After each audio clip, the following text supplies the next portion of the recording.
Biarlah kita terus melangkah dalam iman, berjuang mengenal Tuhan dan memperkenalkan kasih Allah itu.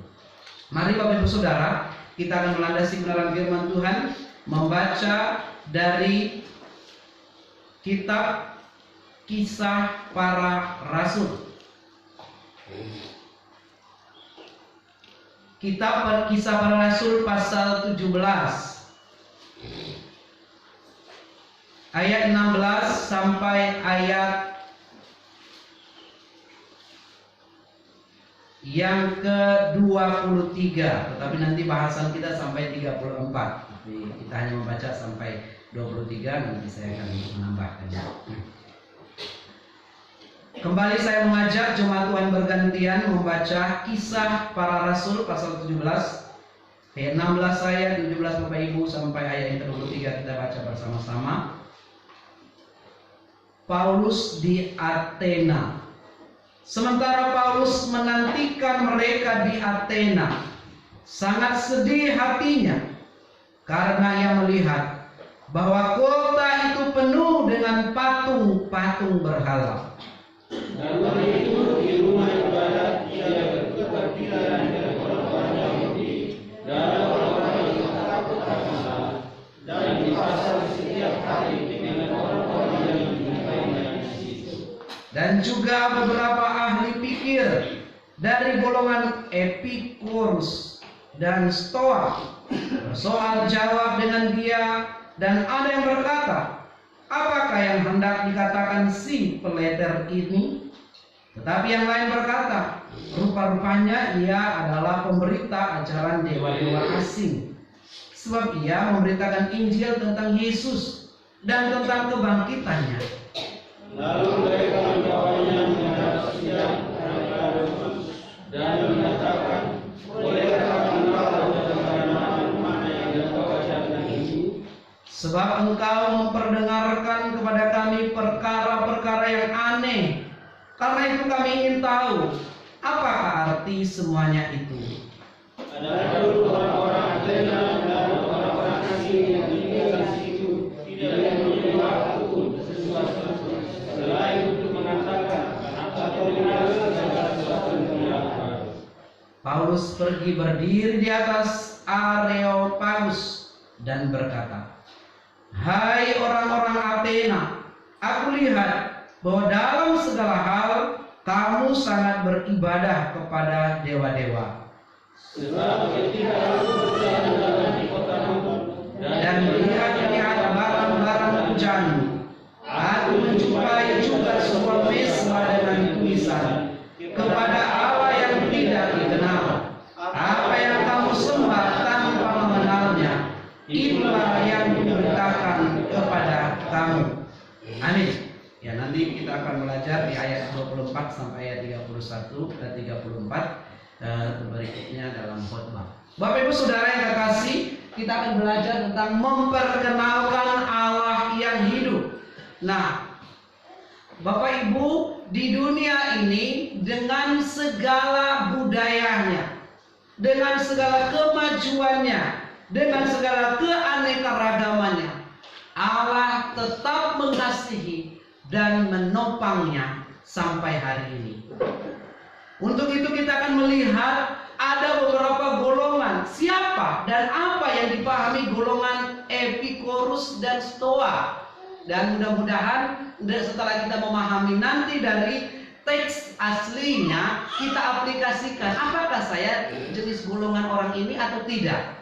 Ya, Bapak Ibu Saudara yang kasih, dikatakan para filsuf Helenis alias Epikurus dan aliran Stoa yang berdebat dengan seorang filsuf Kristus, yaitu Rabi Saulus atau guru mereka sebut saat itu sebagai Saulus. Dia sebenarnya sebagai seorang rasul, tetapi karena dia mengajar maka dia sebagai seorang rabi. Ayat 18 dikatakan, saya membacakan bagi kita, dan juga beberapa ahli pikir dari golongan Epikurus dan Stoa bersoal jawab dengan dia, dan apa yang berkata, dan ada yang berkata, apakah yang hendak dikatakan si peleter ini? Tetapi yang lain juga berkata, rupa-rupanya sebab ia memberitakan Injil tentang Yesus dan tentang kebangkitannya. Jadi kita melihat di sini bahwa Saulus berani berhadapan dengan dua golongan. Saya memberikan latar belakang terlebih dahulu. Kota Athena di Yunani sebagai ibu kotanya Yunani kuno, itu adalah kota yang besar, kota yang mewah dan megah, kota yang pusat intelektual. Kalau di Indonesia itu pusat intelektual itu kebanyakan di Jawa, di Jogja, di Malang, ya di sekitarnya di Jogja kebanyakan orang, atau di Sulawesi ini di mana ya? Anggap aja di Makassar, karena ada beberapa universitas negeri di sana. Kota ini adalah kota yang orang suka berpikir, bukan hanya bekerja, suka mempertanyakan hal-hal baru, berdiskusi. Nah, dikatakan di sini Bapak Ibu Saudara, untuk itulah ketika Paulus yang sudah berubah nama, Paulus menantikan rekan-rekannya di Athena di Yunani itu, rekannya siapa? Silas dan Timotius. Dia akan melakukan perjalanan misi berikutnya. Dia menunggu di kota Athena, dan ketika dia berjalan-jalan, dia melihat di daerah kota itu, survei atau dalam penglihatannya, pengamatannya, ada hal-hal apa yang disebut di situ? Menyedihkan hatinya. Kota yang besar dan megah, tetapi menyedihkan bagi Paulus. Bagi mereka di kota Athena tidak, itu happy. Mereka have fun, bahasa sekarang. Mereka senang dengan kondisi itu. Karena apa? Di mana-mana sudah ada namanya seni patung, seni ukir, seni lukis, maju luar biasa. Kita di Sarudo ini belum terlalu maju dari segi peradaban seni budaya. Ya tentu minggu ini minggu seni, tetapi juga rupanya Athena adalah kota yang maju. Di mana-mana ada pertunjukan, ada tiang pilar-pilar besar. Di sini tidak terlalu, tapi mungkin kalau di bawahnya coba di bawahnya gambaran sedikit saja. Ya, itu ada tiang-tiang besar dan ada patung-patung yang ada di kota itu. Bayangkan di Athena kuno. Kita di Sarudo belum punya mungkin tempat-tempat seperti bagus seperti ini. Nah, inilah Paulus datang dan menemui dua golongan. Golongan yang pertama yaitu golongan Stoa. Golongan Stoa adalah golongan yang didirikan oleh Zeno dan Sitini. Mereka percaya bahwa ada dewa yang menjadi jiwa dunia ini, yang diam di dalam segala sesuatu, dan bahwa kehidupan yang berbahagia adalah kehidupan yang dijalani dengan alam. Karena dewa ada di dalam semua manusia, dewa ada di semua benda, maka semua manusia adalah bersaudara. Banyak penganut golongan Stoa ini menyadari bahwa kekuatan dewa ada di mana-mana. Ada di pohon, ada di bangunan, maka mereka mendirikan banyak-banyak patung. Kalau mereka meyakini bahwa di pohon ini ada dewanya, kekuatan ajaibnya, maka mereka bangun patung dewa. Kalau ada bertemu dengan manusia kuat, mereka ini adalah titisan dewa. Dan lebih parah lagi, segala sesuatu mereka menganggap ada kekuatan. Kalau zaman sekarang mungkin kita lihat dalam sejarah gereja itu namanya animisme dan dinamisme ada pada saat itu. Nah, mungkin di kita tidak ada, tapi ada beberapa tempat. Kalau cicak cik, ada nggak kira-kira begitu? Tapi saya sering jumpai. Ada cicak bunyi di sini. Jangan di sini, saya tidak ada. Mungkin di balik itu orang bilang, oh biasa. Tetapi yang Bapak Ibu Saudara pahami, ada ketika saya bertanya kepada ibu-ibu, kenapa kalau ada bunyi cicak harus Pak, supaya kita paham, kita juga ada di sini, dia juga ada di situ. Loh, memang ada, kenapa? Ada kekuatannya, dia beritahu sesuatu. Dari mana ibu tahu ada kekuatan itu? Nah, mungkin ini hal sepele, tetapi ini benar terjadi. Katanya jangan pergi ke situ, jangan begini, jangan begitu. Nah, aliran Stoa ini rupanya mereka suka melihat kekuatan di dalam alam semesta ini, di segala sesuatunya. Tentu kita tahu bahwa Allah ada di mana-mana, tetapi bukan Allah segala sesuatu. Allah kita, nah nanti kita akan pelajari yang Allah yang benar, yang hidup bagaimana. Nah, yang lebih daripada itu, maka golongan ini selalu meyakini bahwa di dalam diri manusia ada kekuatan dewa, dan manusia yang kuat dan gagah perkasa perlu disembah. Maka mereka buat patung menyerupai raja, patung menyerupai ratu, dan seterusnya, dewa, dewi, dan seterusnya. Berikutnya ada kelompok namanya Epikorus, Yunaninya Epikorinios, yang artinya atau golongan ini menamakan dirinya dengan sesuai dengan pendirinya, Epikorus.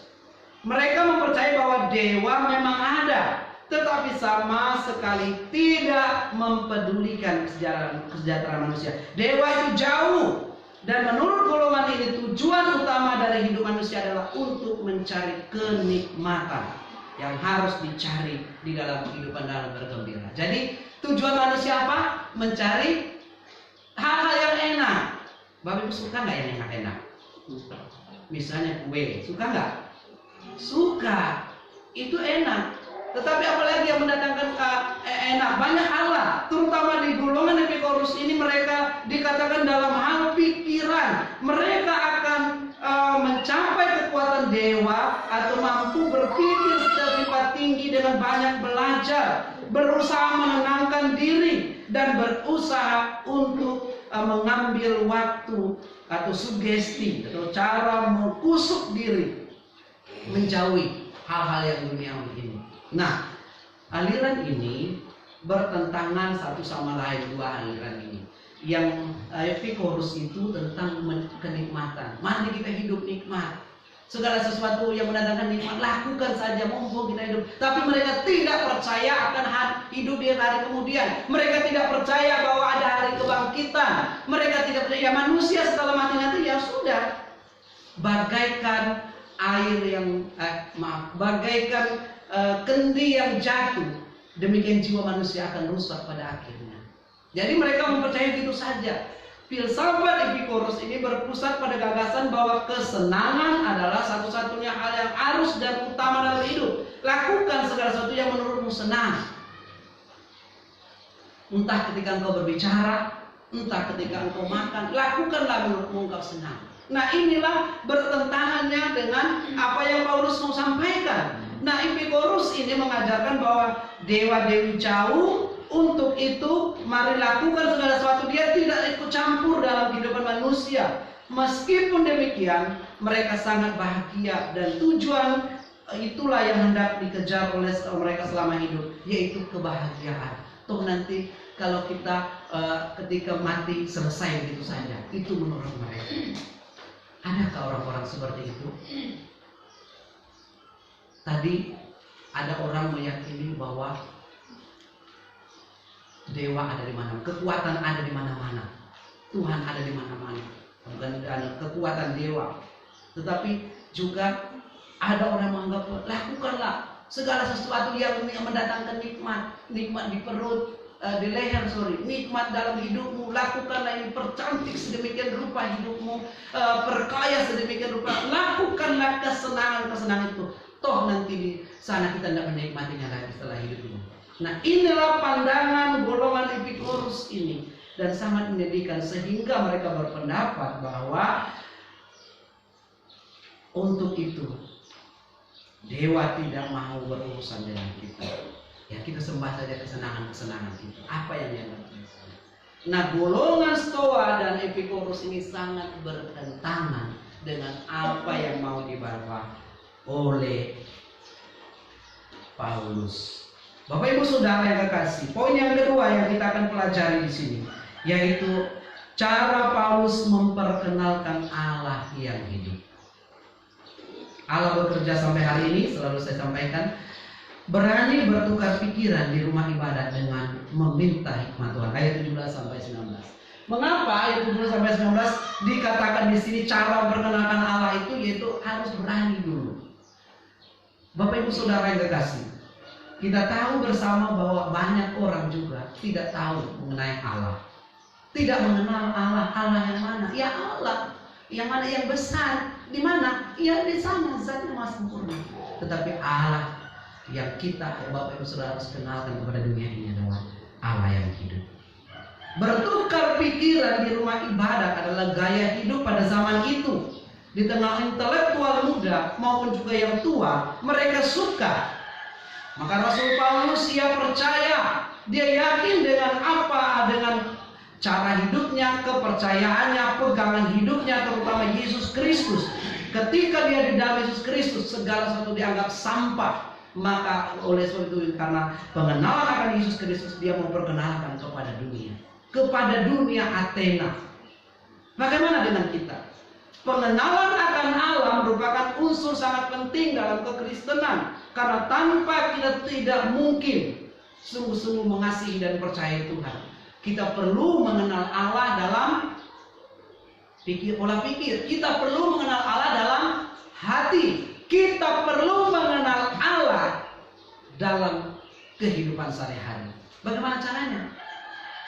Nah, inilah maka Paulus menyampaikan dengan berani dia bertukar pikiran. Ayat 17 sampai 19 dikatakan tadi dua golongan dia ketemu. Untuk kepada orang-orang yang takut akan Tuhan, maksudnya golongan orang Yahudi, dia bertukar pikiran di mana? Di rumah ibadah, sinagog sekarang itu. Dia bertukar pikiran di sana. Tapi bagi orang yang Yunani yang tidak keturunan Yahudi, di mana dia bertukar pikiran? Di pasar. Bapak Ibu Saudara, pasar itu tempat bertemu orang jual beli. Tetapi di Athena pada saat itu dipakai juga orang untuk banyak hal, bicara tentang ini, tentang itu, tentang jodoh, termasuk tentang kepercayaan. Nah, itulah kesempatan Paulus zaman sekarang aplikasinya. Beranikah kita bertukar pikiran di rumah ibadah? Kalau di gereja ya boleh, di rumah ibadah lain jangan dulu Pak, saya nggak siap. Terus, beranikah kita bertukar pikiran di pasar dengan penjual bulai emas atau penjual apa? Penjual sayur, penjual ikan? Beranikah kita bertukar pikiran dengan bapak-bapak yang nongkrong, ibu-ibu beli sayur sana sini, bapak-bapak nongkrong, kadang-kadang kita diam-diam, atau kalau bawa HP, main game, tengok sana sini. Kadang-kadang Allah memberikan kesempatan untuk memperkenalkan Yesus. Itu kan tugasnya Pak Rasul Paulus, itu tugasnya Pak Pendeta, itu tugasnya ini. Tapi sebenarnya Allah mau memakai kita semuanya. Paulus salah satu murid yang menjaga keberanian itu dengan iman yang berani. Yang kedua, bagaimana cara Paulus memperkenalkan Allah yang hidup? Di rumah ibadah maupun juga di pasar, tetapi dia memakai cara pikir dan menggunakan budaya setempat. Apa yang mereka pikirkan? Ayat 20-21. Rupanya di situ dikatakan, sebab engkau memperdengarkan kepada kami perkara-perkara yang aneh. Karena itu kami ingin tahu apakah artinya semuanya itu. Adapun orang-orang Athena dan orang-orang asing, dan sebawahi ya, berikutnya yang tinggal di situ tidak mempunyai waktu untuk sesuatu yang lain, tetapi selain mengatakan dan mendengar segala sesuatu yang baru. Jadi mereka suka hal-hal yang baru. Nah, itulah maka Paulus sampaikan metode ini. Paulus menyampaikan dengan budaya mereka. Mereka suka mendengar dan suka belajar. Di dunia sekarang ini banyak sekali orang suka belajar, tetapi kalau menyangkut iman dan kepercayaan, kalau menyangkut keyakinan, semua orang menutup diri. Maka lahirlah apologet sekarang ini sebenarnya untuk mempertahankan iman, supaya menjelaskan benarkah ABC. Makanya kaget kemarin, bahkan menjadi doa kita di buku, walaupun sudah ditarik, buku SMP kelas 2, kelas 7 kan, atau ya, kelas 7 ya, atau 8. Allahnya orang Kristen, Allah Bapa, Anak, ilmuku loh, pendidikan yang mengeluarkan. Maka orang berapologi menjawab, benar atau enggak lah? Kita percaya bahwa ada Allah Ibu? Tidak, karena orang pemahaman mereka orang Kristen punya 3 Allah. Ya salah satunya Allah Ibu Maria. Tidak, Bunda Maria atau adalah alat dipakai oleh Tuhan, rahimnya dipakai untuk melahirkan Yesus Kristus yang suci. Benar, tapi dia bukan adalah Allah. Dia sebagai alat dia. Nah, maksudnya adalah mengapa hal ini terjadi? Mengapa hal ini ditulis? Mengapa hal ini diedarkan? Karena orang Kristen tidak mau berapologi, menyampaikan yang benarnya. Kami tidak mau mempercayai itu. Kami percaya pada Allah Tritunggal. Namun dalam Tritunggal itu Allah menjelaskan dirinya dalam 3 pribadi. Karena kami percaya Allah adalah pribadi, bukan Allah adalah benda, bukan Allah adalah kekuatan, power spirit saja, tetapi Allah adalah pribadi yang utuh. Nah, Bapak Ibu Saudara yang terkasih, cara berpikir itulah maka membuat Paulus menyampaikan. Ia pergi ke rumah ibadat, ia pergi ke pasar, walaupun orang berkata kepadanya, dia si peleter. Suka dikatain peleter? Apa itu peleter? Menurut orang di Athena ini, kata peleter itu yaitu ungkapan orang yang banyak bicara dan orang lain tidak memahami. Misalnya begini, Bapak Ibu Saudara berbicara mengenai Allah Tritunggal kepada orang yang tidak memahami, mereka mengatakan, apa lu? Ini kalau orang Jakarta itu, ngomong apa? Ben sudah tahu mah. Nah, misalnya kayak gitu. Karena memang tidak paham. Maka disebut ketika Paulus menyampaikan itu, dia bilang, si peleter itu. Tapi ada juga yang bicara apa? Oh, dia mengajarkan ajaran baru dewa asing. Sebab ia memberitakan Injil tentang Yesus dan tentang kebangkitannya.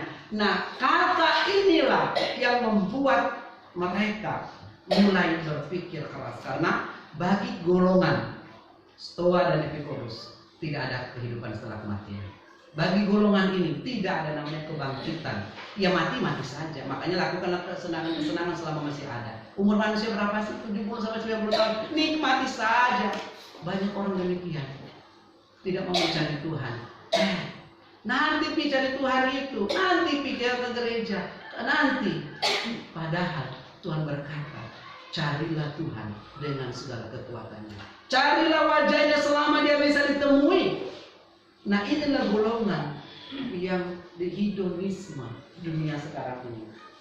Maka tidak heran golongan hedonisme merajalela zaman pada anak-anak muda. Hedon itu maksudnya happy, hepan, senang, suka-suka. Maka hati-hati bapak-bapak yang punya anak-anak. Jangan menyerahkan semuanya kepada anak. Silahkan lakukan apapun juga. Tapi anak perlu dibimbing dan diarahkan. Karena jangan sampai banyak anak-anak muda hidup di pola dunia ini. Semuanya diberikan. Ada seorang hamba Tuhan. Dia melayani, di semuanya diberikan. Berlimpah kasih sayang, berlimpah juga waktu kuliah diberikan, segala sesuatu yang dia butuh dikasih. Hedonisme dan tidak belajar untuk bertanggung jawab dan tidak belajar bahwa Tuhan ada di sekelilingnya, takut akan Tuhan. Akhirnya apa yang terjadi? Ketika dia tamat STH, sarjana teologi, setelah itu apa yang terjadi? Saya tidak tahu di balik semua itu, tapi berkata di YouTube, di grup kami juga, meninggalkan pelayanan, menggunakan 2 kalimat dan seterusnya. Kenapa itu terjadi?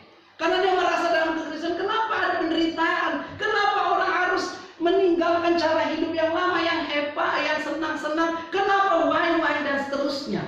Nah, maka dikatakan Paulus menyampaikan pola pikir itu. Yang ketiga, dia memberitakan Injil dengan berkontekstual. Memberitakan Injil dengan berkontekstual karena dunia ini penuh dengan budaya.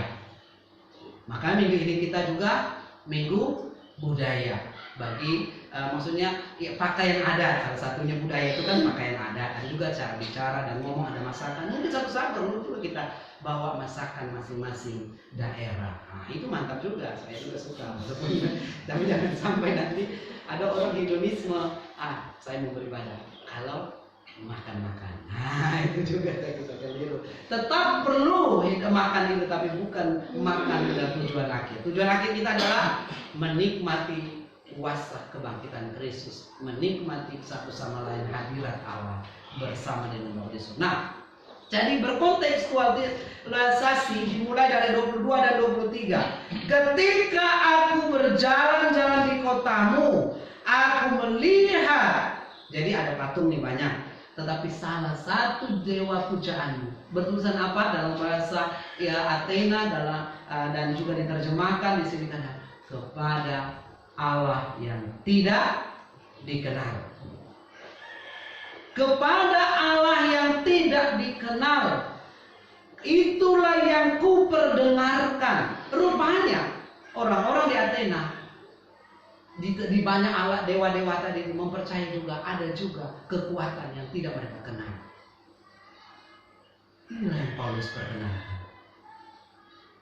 Mereka ingin tahu lebih banyak tentang apa saja karena mereka tahu bahwa ada dewa ini, ada dewa kesuburan, ada dewa bumi, matahari, dewa-dewa semua. Tetapi ada dewa yang tidak mereka kenal, yang mereka tahu dia saat ini melihat, dia mengetahui, dia juga mau bersama-sama dengan umatnya. Itulah maka Paulus katakan pada ayat yang Allah yang tidak menjadi 23 itu. Sebab ketika aku berjalan-jalan di kotamu dan melihat-lihat barang pujaanmu, menghargai, konteks itu harus menghargai. Jadi dalam berkontekstual, Bapak Ibu Saudara, ada nilai-nilai yang kita ambil. Misalnya berpakaian, baik nggak? Baik, kalau pakaian baik. Tetapi juga ada nilai-nilai yang perlu ditambahkan, ada nilai-nilai yang perlu dibuang. Seperti tadi, kalau berkontekstual orang percaya ada cicak, itu nggak usah kita pakai. Karena apa? Karena itu budaya mungkin ada beberapa orang, tapi bagi kita, iya memang kita percaya bahwa cicak. Katanya enggak Pak, dia ada memberitahu sesuatu. Supaya kita paham, makanya kita sama-sama.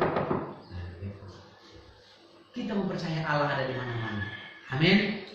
Tetapi yang kita perlu percaya juga bahwa dia mau bersekutu dengan Bapak Ibu Saudara. Dia bukan jauh di sana, tapi dia ada bersama dengan kita senantiasa. Tetapi juga dia melihat apa yang Bapak Ibu Saudara katakan, apa yang Bapak Ibu Saudara perilakukan, apa yang Bapak Ibu Saudara pikirkan. Mungkin orang lain tidak tahu apa yang kita pikirkan, tapi Allah mengetahuinya. Karena dia Allah yang Maha tahu. Dia adalah Allah yang pribadi juga, yang mau dekat dengan manusia. Maka dikatakan karena begitu besar kasihnya, maka dia telah mengaruniakan anaknya itu. Dia mau dekat dengan kita. Allah itu jauh nggak? Jauh bagi orang yang merasa diri jauh. Karena dia menjauhkan diri dari kasih karunia Allah. Allah itu dekat nggak? Dekat bagi orang yang berseru kepada Tuhan. Nah, itulah yang diperkenalkan oleh Paulus ini, membicarakan Injil dengan berkonteks. Konteks mereka ada kekuatan, dan dia luruskan bahwa kekuatan itu adalah Allah. Konteks mereka berikutnya bahwa ada segala sesuatu pada saat itu terjadi dengan dari sononya sudah begitu. Tetapi dia mengkontekskan, mengambil nilai, memang dewa dan kekuatan itu ada, tetapi Allah yang ada, dia luruskan. Nah, ini berkontekstual yang kedua. Luruskan pandangan yang berikutnya. Mari kita melihat, membaca bersama dan kita memahami. Ayat 22 sampai 25. Baca bersama-sama. 2, 3. Allah yang telah menjadikan bumi dan segala isinya. Dia yang adalah Tuhan atas langit dan bumi, tidak diam dalam kuil-kuil buatan tangan manusia. 25 sama-sama. Dan juga tidak dilayani oleh tangan manusia, seolah-olah ia kekurangan apa-apa, karena dialah yang memberikan hidup dan nafas dan segala sesuatu kepada semua orang. Poin yang pertama, kontekstual yang dia sampaikan, dia meluruskan bahwa Allah kita, Allah yang dipercayanya adalah Allah yang hidup. Apa kau sudah yakin bahwa Allah Bapak sudah hidup? Amin. Atau masih ragu-ragu? Saya percaya Allah yang mana? Yakin nggak bahwa Allah kita hidup? Sebab Dia hidup, ada hari esok. Sebab Dia hidup, maka kita juga hidup bergerak di dalam dunia ini untuk bersekutu menyenangkannya, bukan untuk kesenangan kita. Dunia ini perlu nggak? Butuh, tapi bukan segala-galanya. Dunia dan fasilitas yang ada digunakan mengarahkan kita mengenal kemuliaan Allah, dinyatakan dalam segala sesuatu. Maka dikatakan dalam penyataan umum, tapi penyataan khusus kita menyadari bahwa Yesus Kristus dikatakan tadi, itulah yang kuberitakan, Dia yang bangkit dari kematian. Nah, berikutnya memperkenalkan Allah yang hidup itu, Bapak Ibu Saudara yang kekasih, poin yang keempat itu dikatakan Allah yang hidup tidak dilayani manusia. Jadi Bapak Ibu Saudara, jangan kita menganggap kita telah melakukan, oh saya sudah melayani Tuhan. Padahal tidak, sebenarnya kita adalah melakukan kewajiban kita untuk bersekutu dengan Tuhan. Allah kita bukan minta sesajen dibawakan, Dia minta dilayani. Oh matanya kurang sipit, disipitin sedikit dengan alis misalnya. Oh Tuhan saya kurang cantik dewa saya, maka itu konteksnya di Athena. Mereka memberikan baju kepadanya, dia jadi cantik, pakai mahkota lagi, pakai tongkat lagi, karena mereka tahu bahwa itulah Tuhan dan inilah dan jiwanya. Tetapi dikatakan dengan jelas yang kita baca tadi, Allah yang kita sembah, Allah yang hidup menjadikan langit dan bumi. Amin. Ia adalah Tuhan atas langit dan bumi dan tidak diam dalam kuil buatan manusia. Allah tidak diam di dalam ciptaan semesta, tapi Dia dalam kemahakuasaannya melihat, mengamati, menopang, memelihara dan melindungi kita. Untuk itu dikatakan berikutnya definisi Allah yang hidup banyak sekali, bukan menciptakan, Dia juga memberikan, menopang, Dia menjadikan satu orang, dan menciptakan Adam dan Hawa dan seterusnya, orang berkembang, dan tujuan dari semuanya itu. Konsep Allah yang benar yang perlu kita perkenalkan, yaitu Allah bertujuan untuk agar manusia harus mencari Allah. Ayat 27. Mari kita baca bersama-sama lagi. 1, 2, 3. Supaya mereka mencari Dia dan mudah-mudahan menjamah dan menemukan Dia, walaupun Ia tidak jauh dari kita masing-masing. Jadi tujuan Allah yang hidup diperkenalkan oleh Paulus kepada jemaat di Athena, dan kita saat ini Allah ingin supaya kita terus mencari Dia. Mencari bukan berarti kita tidak tahu. Kita tahu, tetapi biar kita terus mendekat kepadanya.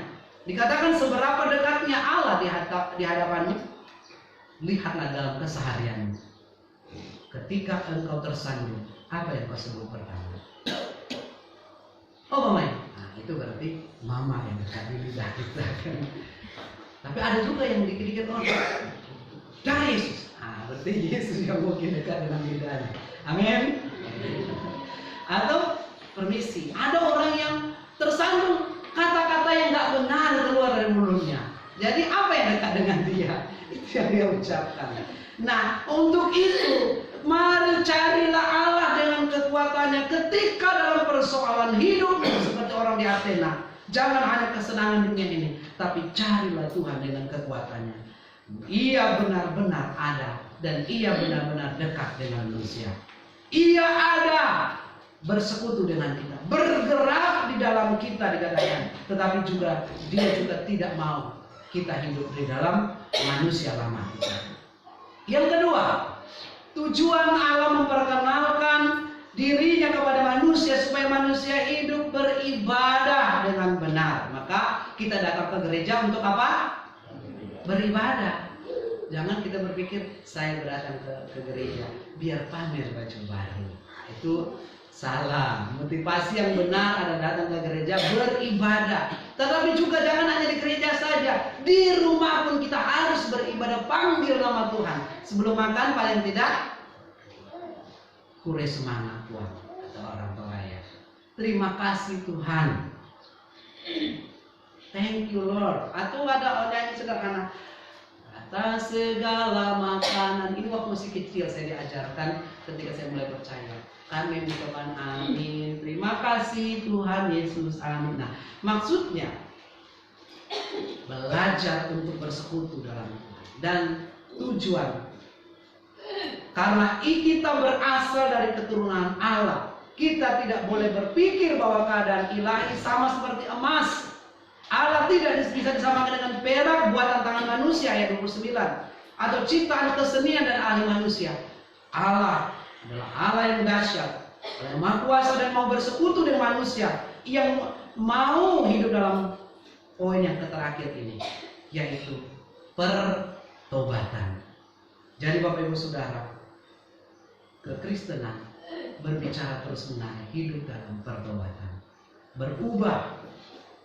Mungkin kita berdosa, maka kita berubah. Ayat 30 dikatakan, dengan tidak memandang lagi zaman kebodohan, maka sekarang Allah memberitakan kepada manusia bahwa di mana-mana semua orang harus berapa?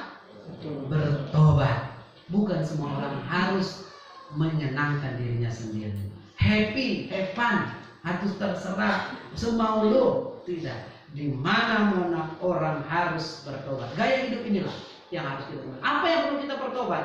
Ya mungkin ketika Tuhan ingatkan, kita suka membicarakan orang lain, kita bertobat dengan cara demikian. Kalau ketika kita mudah mengeluh, kita bertobat dengan cara demikian. Ketika kita mulai tersinggung, kita bertobat dengan cara itu. Atau ketika apapun juga, termasuk orang-orang di Athena ini suka yang senang-senang, suka yang nikmat-nikmat.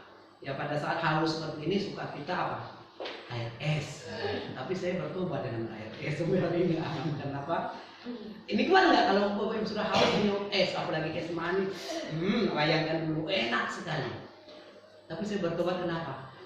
Kerongkongan saya tidak bisa bersahabat dengan es. Ketika minum satu kali saja, besoknya kayak ada kodok dalam sini. Jadi ya mungkin itu kelemahan salah satu saya, makanya saya harus bertobat. Ya tapi belum tentu Bapak Ibu sama, tapi maksud saya ya salah satunya begitu. Ada yang lain, kalau kita kesenangan makan daging, hingga kolesterol kita tinggi, sehingga ke dokter terus, tinggalkan kesenangan itu. Boleh lihat, boleh, tapi dimakan, no. Bapak Ibu Saudara, banyak hal yang perlu kita tinggalkan. Bukan berarti supaya kenapa sih ngikut Tuhan semuanya tidak boleh? Iya, kalau merusak, yang membuat kita sakit, lebih baik kita tinggalkan. Hidup bersekutu dengan Tuhan, bertobat dan meninggalkan cara hidup.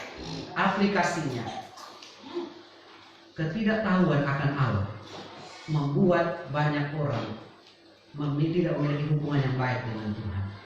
Gereja masa kini karena tidak tahu dengan Allah yang mereka sembah, menghasilkan kecenderungan yang pertama. Pikiran orang Kristen telah disesuaikan oleh roh kehidupan modern, sehingga hanya menyisakan sedikit ruang untuk Allah, tetapi yang lainnya kesenangan, yang lainnya hobi, yang lainnya karir, tetapi tidak mau melibatkan Tuhan. Yang kedua, kecenderungan gereja hedonisme pada sekarang.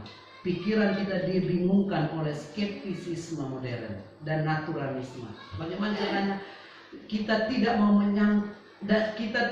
hidup dalam Allah, tetapi kita menyangkali kekuatan Allah sebagai penguasa yang mengontrol dunia ini. Tidak sedikit akhirnya orang Kristen jadi putus asa dalam hidupnya. Mengapa Tuhan menjadikan orang kaya? Mengapa Tuhan menjadikan orang miskin? Kenapa saya menderita? Kenapa? Dan banyak hal membuat orang Kristen skeptis. Skeptis adalah putus asa dan tidak mau bergantung kepada Tuhan dalam penderitaan dan susah ini. Kita tidak ada bedanya dengan orang-orang di Athena. Kita tidak ada bedanya dengan penyembah-penyembah berhala yang hanya maunya yang senang, tapi tidak mau menderita ikut Tuhan. Kita maunya mempercayai Allah jauh di sana, tapi jangan mengurus diriku. karena aku yang urus diriku sendiri. Hari ini mari kita belajar hidup dalam pertobatan, karena kita mengenal Allah yang rindu bersekutu dengan kita, Allah yang rindu supaya kita mendekat kepadanya, Allah yang rindu supaya kita hidup dalam pertobatan. Kita berdoa. Tuhan Yesus, hamba-Mu selesai menyampaikan kebenaran firman Tuhan. Ampuni hamba jika ada sesuatu yang tidak mengenal kepadamu. Dalam pola pandang golongan skeptisisme maupun stoa dan juga Epikuros yang ada di Athena, kesenangan dunia yang mereka cari, dewa-dewa ada di mana-mana, mereka tidak mengenal Engkau. Tuhan, kami bersyukur kalau kami telah mengenal Engkau yang telah menyatakan diri, Allah yang pribadi yang esa, Allah yang menciptakan langit dan bumi, Allah yang menyediakan segala sesuatu menopang sampai hari ini, Allah juga yang menyediakan keselamatan bagi kami karena kami tahu kami orang berdosa. Allah yang menyediakan hidup yang kekal, Allah yang menuntun kami, dan kerinduan-Mu supaya kami senantiasa mencari Engkau, kerinduan-Mu supaya kami ingin bersekutu dengan Engkau setiap waktu, kerinduan-Mu supaya kami Tuhan bertobat dari cara hidup yang lama. Tolong kami Tuhan. Jemaat di Athena, 2 orang paling tidak sebagai pengikut golongan ini, ya, Ibu Damaris dan beberapa rekannya boleh mengenal Tuhan, golongan-golongan yang percaya kepada Tuhan, dan mereka mengikut Paulus mengenal Allah yang benar. Kami biarlah juga memiliki pemahaman yang benar tentang Engkau mengasihi dan peduli dari kami, dan biarlah kami tidak mengikuti gaya hidup dunia ini. Kami memiliki lifestyle, gaya hidup anak Tuhan, dan budaya yang Kau ciptakan bagi kami hanya untuk kemuliaan nama-Mu. Dan banyak orang di dunia ini yang masih hilang dalam budaya, masih hilang dalam tradisi, masih hilang dalam kepercayaan lamanya. Tuhan, pakailah para penginjil, hamba-Mu Bapak Pendeta Pit Hengkesa, hamba-Mu Bapak Pendeta Sakit bersama dengan Ibu Pendeta Dina. Demikian juga Tuhan, hamba-Mu Bapak Happy Maradika yang ada di India, yang ada di Kirgistan, bahkan pelayan-pelayan Tuhan penginjilan di seluruh dunia, bahkan yang ada di suku-suku di Indonesia ini. Tuhan mampukan mereka untuk memberitakan kabar lain. Demikian juga orang-orang sekeliling kami. Jadikan kami paling tidak memperkenalkan Yesus yang kami kenal, Allah yang berkuasa kepada mereka. Walaupun mereka tidak memahami, jamah mereka, siapkan mereka supaya kami sebagai warga Injil memberitakan bahwa keselamatan hanya di dalam Yesus Kristus. Kami pegang sampai selama-lamanya. Terpujilah nama-Mu di surga, berkati firman-Mu dan lanjutkanlah itu bagi kami. Dalam nama Tuhan Yesus kami berdoa. Haleluya. Amin. Kami semakin.